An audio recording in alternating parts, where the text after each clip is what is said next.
It's your girl Euda back with another episode of Black at ND. I'm here with my two co-hosts. How are we? I am well. You already know it's your girl D. We got another week rolling, and let's get it. Yeah, it's me. It's E. We got E, E, and D. So we got is that Ed? Hold on. E. I don't know. We Or got D. Blake too, D. Bead. I don't know. I don't know. Anyways, so we're here, and we've really been talking. Of course, we know we're always talking before the actual show began. So we're talking about celery, which is not on the topic list for today. But I'm gonna ask y'all: do you eat celery? If not, it's okay. Why don't you eat celery? Celery's good. Ernie, you had a question last week about the ranch. Yeah, about do you have ranch on your pizza? Because I had never heard of it. I'm from Florida, and I don't know, 2 days ago was hanging out. Oh, wait, with you don't someone. like it? I tried it for the Oh, I first thought time. you did like it. Oh, No, Ernie. ew. Oh, I missed the whole thing. I tried it for the first time, and I was like, why are we doing this? I would like to go back to my life of ranch-free pizza, please. It did not enhance the taste. I have to disagree. Like, I I disagree with Ernie on that love one, ranch yeah. on pizza, throw a couple crushed peppers on it, and it's like a recipe for a meal. Like, I even if I don't eat the red sauce because I like have acid reflux, I'll put barbecue sauce on my pizza and still eat it with ranch. Get with Barbecue that. sauce. So you I put can barbecue kinda sauce even on a regular pepperoni pizza? Yes, I just won't get the red sauce that they put on Oh, so normally. you use that as the base. Yeah, I use Oh, barbecue interesting. sauce as a base. So do you go to Blaze Pizza a lot? Not really. Okay. It's okay. Like, Blaze Okay. isn't the best. Like, it's okay. I think I would much rather Domino's than Blaze. Okay. All right. Ernie, you been to Blaze? I have not. I Okay. think I've been in South Florida. I haven't been in. This is the one where they make it in front of you, Yeah, and you get to. yeah. It's like, what's the burrito place? Chipotle? Chipotle. It's like Chipotle for Yeah, pizzas, yeah. which was now a business model of just Essentially. Chipotle for whatever. Do you guys Essentially. think that you like it because you grew up with it? Because I feel like my adult taste buds. No, that's true. And I do realize that as you get older, your taste buds change. Like now, I never really cared for Brussels sprouts as a kid. I never really had a reason to eat them. But now Yeah. I like roasted Brussels sprouts. Yes, roasted Brussels sprouts are so good. It's good. Yeah. You ever tried Stuff. curry cauliflower? No. Ooh. Bake it with a little curry seasoning. It is like so good. Yeah. See, I have enough curry before it gets too curry. Uh-oh. And it kills my intestines. Oh no. So yes. That'll be rough on you. But Listen. yeah, I did not like the ranch on the pizza. That's not gonna be it for me. Nothing. Ranch on celery, though. Yeah. Okay, ranch on celery is normal. Right. That is normal. Also, does celery burn when you guys eat it? Because apparently It that's does. happening. to Apparently, some we have people. somebody that we know who says it tastes like peppermint. Yeah. Message into the Instagram or however you contact Yes. us. Right. Let us know if celery burns or it tastes burny. when Burn, you baby, eat it. burn. Yeah. I don't know. So we were there's a lot to discuss. So first things first, we're talking about this whole whistleblower, Miss Frances. I don't know if it's Hogan or Hagen, Haugen. Everything recently shut down with Facebook, WhatsApp, and Instagram. So the question is, should one company own all of these entities? Should they be monopolizing off of that? And that's like, I don't know. I would say no. And of course, I think of it this way: for a smaller company, say there's Black at ND, and our academic home is Center for Social Concerns, and Center for Social Concerns. Say, for example, they also own another show that takes place here at NDTV. If the Center for Social Concerns shuts down, that means that everything else under that shuts down.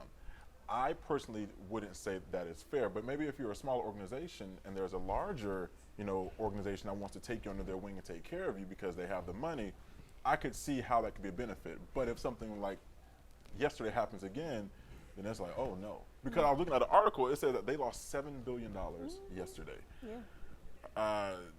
Yeah, because they were capitalizing on these hate crimes. For example, here with the New York Times, it says, Francis said that Facebook has purposely hidden disturbing research about how teenagers felt worse about themselves after using its products and how it was willing to use hateful content on its site to keep users coming back.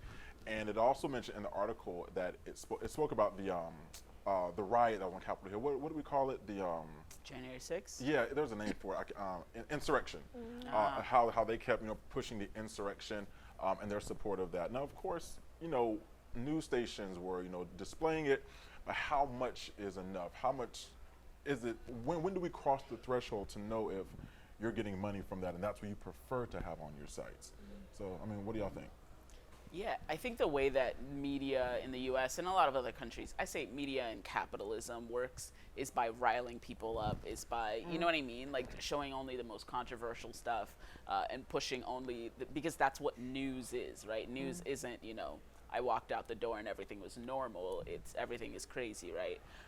And because that it is all driven by advertiser dollars, like they want to push that, right?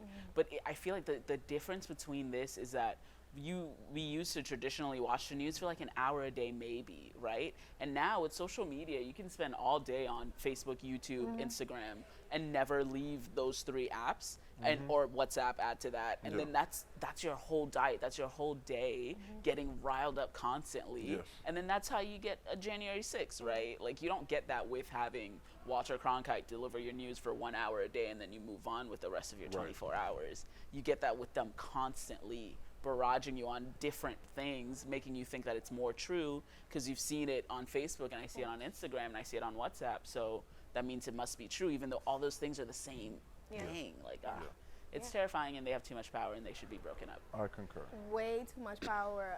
Euda Point just made me think of when critical race theory was all in people's mouths. There was so much information. I remember, like, I was working here this summer at ACE, and there is so much information being passed about critical race theory, and I was having a talk with one of my coworkers, and I was like, so no one actually knows what this is, and they're just writing a bunch of BS that makes no sense, that does not correlate with the scholars who've been working on this their entire lives. It doesn't make sense. So I would totally agree that they have too much power. You know what's crazy? I didn't even know. So Mark owns Instagram, because I thought that they were owned by separate people. So when did he buy Instagram? I've been a user for years. Remember they bought it for like $1 billion, and it was like one of the biggest like buys or whatever. Like I remember. I must have not cared that much, because I have totally winged myself off of social media because of the algorithms, because of my social media diet. 2012. 2012. See, that's why I wasn't caring. I wasn't I was like doing whatever.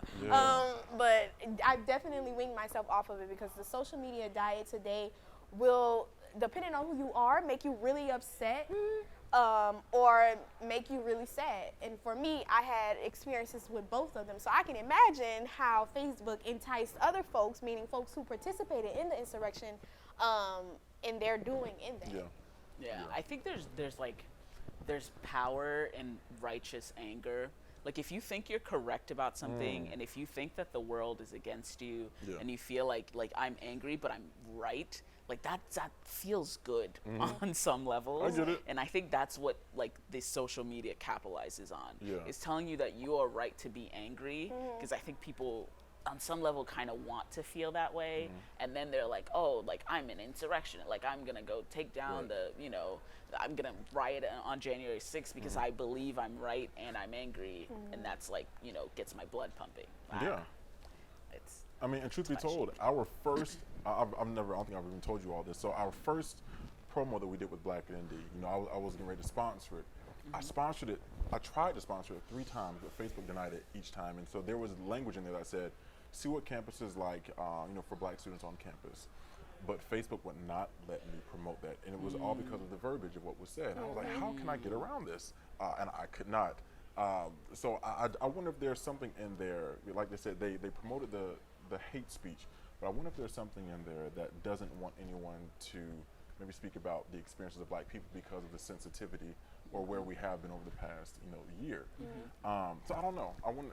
It's just something the same. to think about. I think there was something recently where Instagram was suppressing posts by indigenous Instagram account holders who were posting about like indigenous rights and all this stuff, and suddenly all of their accounts were like deleted or blocked, and Instagram was like, oh, whoops, it was an accident. But it makes you think, you know. Accident. Makes you think, you know. Not so sure about that. Anyways, next topic. We've solved that, right, guys? I know, right? we have that down pat. We know they did it, and that's that. Yeah. What you got, D? So I just wanted to talk about, because I just learned this today, and I'm like, we right around the way. The University of Michigan had a shooting threat on October 2nd in which a man said that he would shoot up any woman that he saw around University of Michigan's campus. And that made me think, for one, there's been a large issue with mass shootings this year alone, and I don't think that we've said enough. Like, there's been so many threats. I just recently saw like a high school that had a shooting, and they still went to school the next day, and their school told them no book sacks. So they went viral on Twitter because they were in class with baskets and all type of things to hold their books. And I'm like, is this the expectation that we have for our children? And even more so for our children, for our women. There are a lot of black women and women of color who are in the news being murdered, and we don't know why. We don't know if we don't look for it, and that's a major problem. Yeah, and what do you gain from someone who just experienced some kind of traumatic experience for them to come to work or come to class or do whatever the next day? Like that, it's sensitive. I don't know what you gain from that. Yeah, I think it's the same like around the pandemic where people were like, oh, like we have to go back to work. We have to like prioritize the economy. That one clip that went viral of the guy saying like, oh, if you're a grandparent, you should like sacrifice yourself so that the U.S. economy can keep, you know what I mean, chugging along. And it's just like, that's not, none of this matters. Like life matters, right? Like our well-being matters, not, you know, showing up for school just because that's what you're expected to do. It even makes me think about whenever someone in your family dies. I've heard so many instances, the way that our system is set up. So say, for example, you know, and this is true, you know, my great aunt passed away, and, you know, your job gives you about a few days to mourn. And you have to go back to work like maybe less than a week later. Like, that's a lot to take in. But in other countries, when people have to mourn, or whenever they are mourning, they can do it for a whole year. They can do it for a month. But with the American system and the way that our jobs are set up, they need you to get yourself together.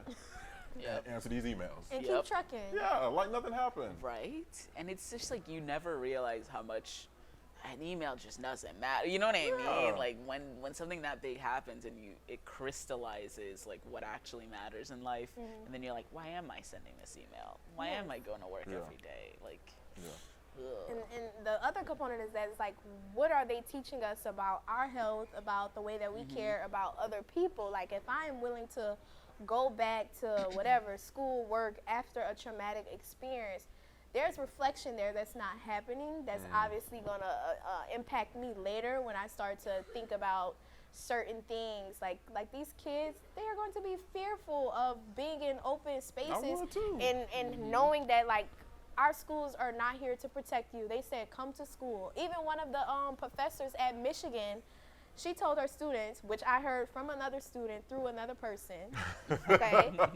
She said, be brave. Be brave for what? And come to class. Exactly. She said, be brave and come to class.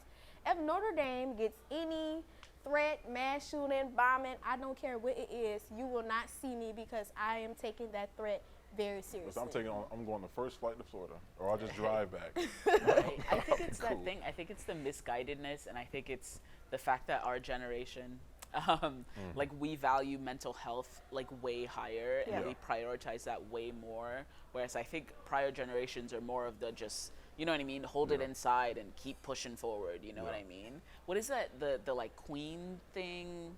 Keep calm and carry on. Like that was their mindset of like a traumatic thing like a bombing or, you know, the Nazis taking over England, which is how that poster came about, like happens, and their thought is keep calm and carry on. You know what I mean? Which is insane. Like, if you start thinking about it, like, what? Like, what is that going to do? Our country has been invaded, or like some other traumatic thing has happened, and the thing that we have to do is sit quietly and go back to work or that's whatever. what we've been taught. We've been taught to just plow through it, and you don't have so much time, like you said, to reflect or to take time for yourself. You can just sort of chill and actually experience all of these feelings. Because sometimes we want to skirt by them and get straight to business, but you got to give yourself a chance to just, like, I watch a lot of Iyanla, but you got to give yourself a chance to just sit in it and take it all in. So I don't know. I don't know. It's I also think there's like a monopoly of positivity, which I think is always just like, oh, like we have to be happy, be smiling, be whatever. Like whenever you're feeling bad, keep that inside, hide that. You know what I mean? You have to be a team player and be like enthusiastic at your job or whatever it is that you're doing, no matter what kind of day you're having. And I think it does have like a monopoly on our emotions, so that you're not just, you know, I don't feel well today. For sure. I got my heart broken, and I was like, I don't have time to have my heart broken and be a student at Notre Dame. I got to pick one. And so I picked being a student at Notre Dame than being heartbroken, and I had to get back to work. Crying, hurting, all. I had to do Wait, what I so had to who do. broke your heart, D? Dang, it's just turned into Oprah. I know, right? I mean, we already on the stage, so we might as well. It is. I'm sorry? That's just somebody here we need to take care of? Somebody on campus? Absolutely. He graduated, but we can still take care of him. We'll talk about that off the air. Yeah. She was like, don't even protect him. Yeah. I know where he I know where he lives. I know where he works. Oh my God. We're still good friends, but he's awful. Okay. Erda, what you got? Erda, go. Oh God, I feel like my topic, to keep on the heavy, gigantic things, is basically about like what's the legacy of Black Lives Matter? Like what is different now than it was before summer 2020? Like, do you guys think, like, are we having a race relations week at Notre Dame because Black Lives Matter happened? Do we have all these other talks and all these other things because of that, or do you think we're back to just, you know, business as usual in the U.S.? Good question. I've been even thinking, like, what do we do whenever there is no police brutality that's shown on CNN? Like, what's taking place like right now? And the quick answer is I don't know everything. I can say the chapter here in South Bend is active. They are doing things. Of course, you know, there are no protests right now that I see going on, and I don't know. And this is like a silly question, but do we even protest when things are peaceful? Yeah, but I will say I learned a thing. I'm doing peace studies as my thing. Oh yeah, that's up your alley. Right? Yeah, and I learned a thing about the difference between stability and peace. Right? And the idea that like things are stable, right? Like there's no rioting, there's no whatever, like the Gap isn't being like robbed or you know what I mean? Yeah. But like, is it actually peace? And peace doesn't just mean the absence of violence, but there's a concept of positive peace, which also includes justice, also includes being able to live your full life and like in all the ways and whatever that means without feeling, you know, boxed in. And the fact that like things being stable can be a hindrance to actual true positive peace because it's like, oh, everything is fine, so there's nothing that we need to fix, right? Like, and that's the thing, like whenever the riots or, you know, the protests did start in 2020, people were like, oh, why are you know, everything was fine because everything was stable. It just wasn't peaceful, right? It wasn't peaceful if you were Black, right? Like if you're a certain color, so. I think to answer your question and connecting off of both points that y'all said, I think it's a little tainted. I think the legacy is a little tainted. For me, it's a little tainted because as an Africana Studies major, and the things that I've learned throughout U.S. American history, I feel like there's this trend in social and civil activism where it's like really high and really low and really high. So I feel like 2020 was that high moment again. This was like 1964 circa civil rights. Everybody's going crazy. We're here. And I'm like, it's a little quiet now. We got Black women being murdered. We have transgendered men and women being murdered, and yet no one is saying anything. So for me, I rarely post like obviously Black Lives Matter to me, people's lives matter to me, but I'm not to say that I'm not here for social media activism, because what people do is what they do, but that is not something that I do anymore. Like my entire work, my entire degree is for myself and also the quality of life for other people. And so that is my work. That is my Black Lives Matter. So if you don't see me post it anymore, it's because I'm just not here for it all the way. I feel like that there are members within the Black Lives Matter community who are not true allies and who are here for the moment. I don't disagree. And you know, I wonder if you mentioned something about, you know, as far as trans, you know, people, you know, being abducted or being hurt. I wonder if it's because the Black community, when it comes down to homosexuality, is very finicky. And I wonder if it's because the acceptance rate or level of that thing there is very slow, that some people just keep really hush-hush about it. I mean, and listen, that's just something that's in our community that we have to work on. For sure. I mean, like you said, for example, civil rights, we have the MLKs, we have the Malcolm X, we have the Black Panthers, we have the Black Lives Matter movement. What are some similar themes, and what are some differences, and how long did they last? Why did they end? Yeah. How long will Black Lives Matter? Bless you. Bless your sneeze. How long did Black Lives Matter? How long will that go on? So I don't know, because there are still other groups that are being created. Oh yes. Outside of this. And maybe, like, I have two thoughts. The first, like, maybe it's too soon, right? It's been less than a year, about a year and a half, like, since, like, things were majorly, you know what I mean, popping off. Yeah. Maybe it's too soon. Like, we're still living in it. We're still figuring out a world post Black Lives Matter. I feel it. Which is a weird, are we even post? Just like they always say post-pandemic, we're still in the pandemic. We're just I know, operating. right? We're just operating right? like it's not a pandemic And that leads to anymore. my second thought. Like, it has all of the ideas expressed and, like, all the wishes of Black Lives Matter kind of been integrated into our lives so well that we don't even notice it anymore, right? Yeah. So we don't notice really that we're having a race relations week at Notre Dame, because that's just seen like, oh, of course we talk about these issues, right? Like, that's seen as normal now, and so we don't see the power of it because it hasn't been splashy and big, and the police haven't been abolished, but right. like we maybe, you know what I mean? But then it's also like New York City and other large cities are still spending billions of dollars in automatic payouts for police brutality. Like, that's money that doesn't go to teachers, that doesn't go to the roads, it doesn't go to all these. So that's tax money being paid out because the police are still beating people up and sending them to hospitals, right? And so it's like, I think we're still in it. I think we still have to fight. And you make a great point when you say that, like we, the people, taxpayers, are paying for the police problems. We are paying for police brutality. I need you to know, some of your tax dollars may have went to Breonna Taylor's family. I need you to know that. So it's like we really have to sit down and I think reflect about what exactly are we doing? Like, if you don't agree with what's happening with the Black Lives Matter movement, whether within it or without of it, like, analyze what you are doing to pursue some type of agenda that falls under the penumbra of Black Lives Matter. It's about, like, what efforts are you making? Because we can be upset at Black Lives Matters all we want. We can be upset that we think that we don't have sincere allies, but at the end of the day, we still have to do the work for ourselves. Of course. No, the only person you can control is you. Yeah. I get it. It's very true. So as we sort of get ready to wrap up this show, Jeremy, how you feeling, man? That's hilarious.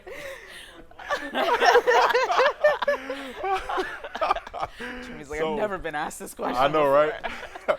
So before we go, I want to just sort of talk about this for a second. So, Black Identity was created for an opportunity for Blacks to share their experiences of what it was like, or what it is like on campus, unadulterated conversations, the raw, the uncut.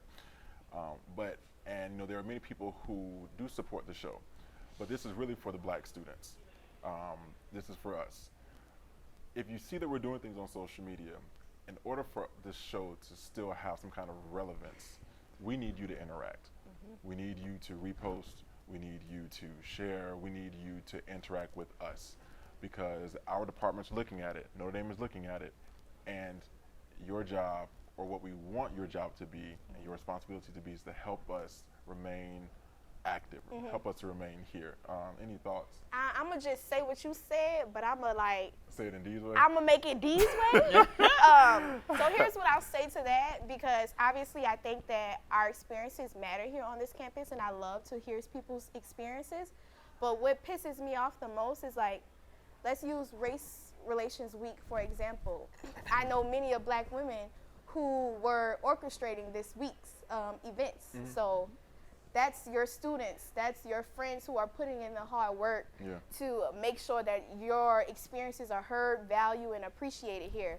When you don't support us and appreciate us and value us, what you're doing is minimizing our experiences here, and also making the university not want to give us platforms to highlight ourselves. Say less. Exactly. So we really need that support. Like, share, comment on our questions, send the videos to your grandma, your mamas, because our experiences matter here. And if you guys are not supporting us and participating, no one else will on this campus.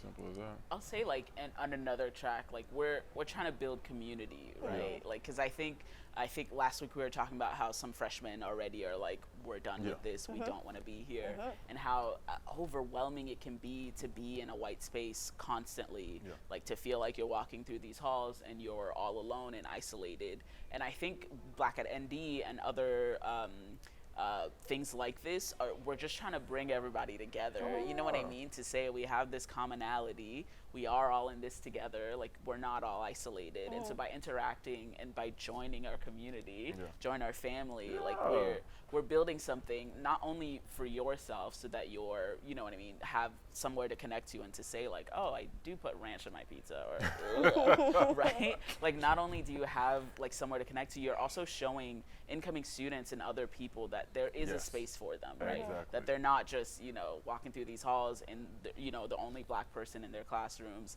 feeling completely left out and isolated. And so I think that's why we want you to share, that's why we want you to do all these things, is to grow our family. And if you have any feedback, anything you want to see, like this is your show, so y'all know how to let us find us. know. Slide in, DM, my email, it's whatever. We want to hear from y'all. We want to contribute to everybody's experiences here. And we want to see more y'all in our DMs.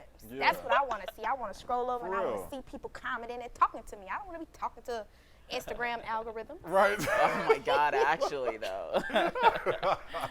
No, for real though. Well, so on that note, we hope you all have a great week. Any parting words? See y'all next week. Propensity. That's a good parting word. All right. Well, there we go. Well, listen, y'all have a good. We done. Yeah.